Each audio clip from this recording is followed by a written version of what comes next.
What's up, YouTube? Welcome back to MMOSWORLD. We're bringing you another recap of all the major MMORPG news that happened throughout the week. So sit tight and soak it in. We are starting the news this week with The Elder Scrolls Online.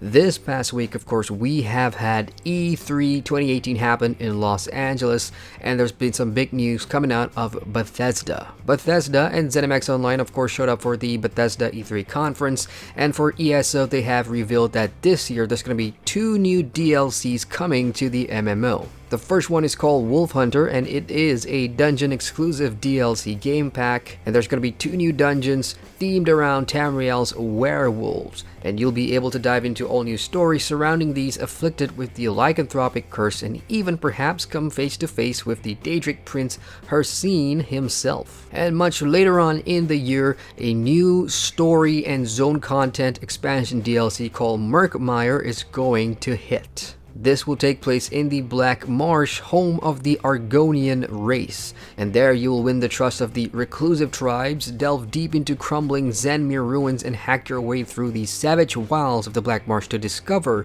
one of the Hist's greater secrets. Moving on now, and NMAS Entertainment announced earlier this week that the most explosive character for TERA, the Gunner class, will be launching June 26 on Xbox One and PlayStation 4. In celebration of the upcoming Gunner class release for consoles, there is a 33% special discount for TERA's Founders Packs on both the Xbox One and PS4. Up next, ARK Survival Evolved. You remember ARK, right? That open world dinosaur surviving game with PvE or PvP servers where you drop onto the island as a naked man and have to craft and survive.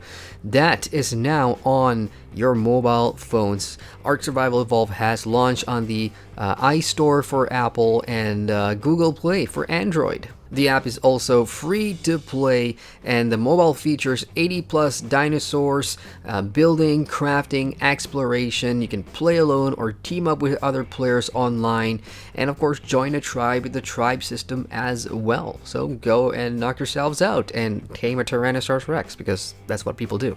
Elsewhere, Trion Worlds, the developer and studio behind Defiance, the MMO FPS game, is set to launch Defiance 2050 worldwide on the PC, PS4, and Xbox One on July the 10th. So it's going to be a global release.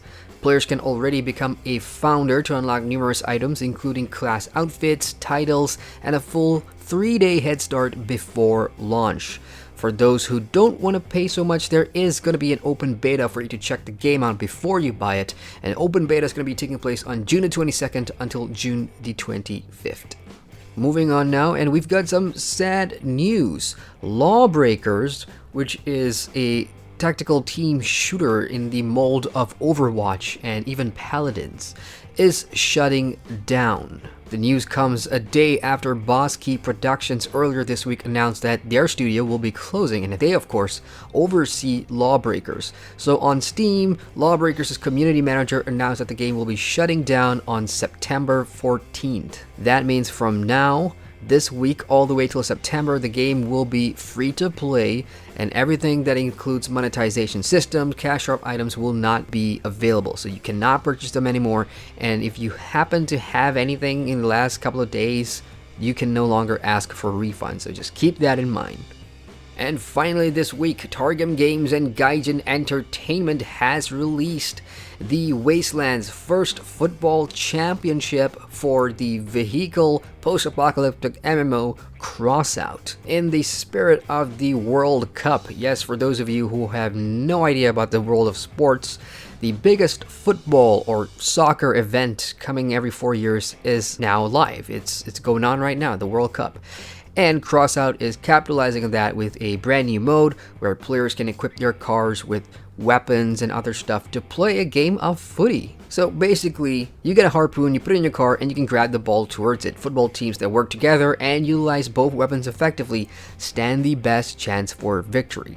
In other words, you could say that this is quite a little knockoff from that other popular vehicle football game, which happens to be Rocket League, for those of you that do know that. So if this is something that interests you, head on over to crossout.com and check it out. And that wraps up our major MMORPG news recap for the week. For more MMO news as it happens, head on over to our website at MMOSWORLD.com. Don't forget to like the video and subscribe to the channel for more MMO content. As ever, I'm Adrian from MMO's World, signing out.